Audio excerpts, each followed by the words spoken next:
আজকে কদিন থেকে একটু ঘোরাফেরা করতে খুবই মন চাইলো, তো আজকে চলে গেলাম মন্দিরে। তো গতকালকেও গেলাম আমি বিকেলবেলা রেস্টুরেন্টে খেতে, তো সেটা এখনও শেয়ার করা হয়নি, সে ভিডিওটা তোলাই রয়েছে। তো আজকে আবার বেরিয়ে চলে আসলাম, মন্দিরে যাব, পার্কে যাব। তো যাই হোক, কতক্ষণ এই পর্যন্ত মন্দিরে থাকা যায়। তো মন্দিরে যদি একটু দেরি হয় তাহলে আর পার্কে যাব না, এমনি মন্দির থেকে চলে আসব। তো দুপুরে আমরা এখানে প্রসাদ নেব। এটা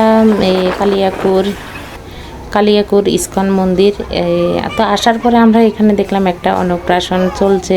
তো আমরা আসলে জানতাম না যে এখানে অন্নপ্রাশন চলছে।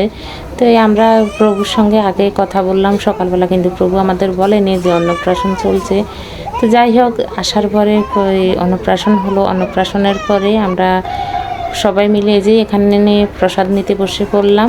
তো প্রসাদ নিয়ে তারপরে খাওয়া দাওয়া শেষ করে একটু ঘোরাফেরা করে আমরা চলে যাব। আসলে আমরা যারা বাসাবাড়ির ভিতরে আছি সব সময় বন্দির ভিতরে থাকি, তো একটু কদিন পর যদি ঘুরে বেড়ানো হয় খুবই ভালো লাগে। তো আজকে বেরিয়ে পড়লাম কোনো কিছু না ভেবে।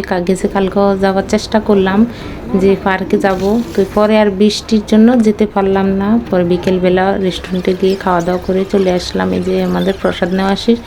তো মন্দিরের পাশে এখানে বড় একটা গাং আছে, তো সেখানে ওই যে দেখো মানুষের মাছ টাছ ধরতেছে। তো আমরা দাঁড়িয়ে দাঁড়িয়ে সেগুলো দেখতেছি, খুব ভালো লাগতেছে। ডুব দিয়ে দিয়ে ওরা কি সুন্দর মাছ ধরতেছে, কোনো কিছু ছাড়াই হাত দিয়ে মাছগুলো ধরতেছে। তো এত হাওয়া, নদীর এত হাওয়া বইছে, খুবই ভালো লাগছে। কিন্তু মানে অন্ধকার হয়ে আসছে, বৃষ্টি বৃষ্টি ভাব। তো পার্কে আর যাওয়া হয়নি।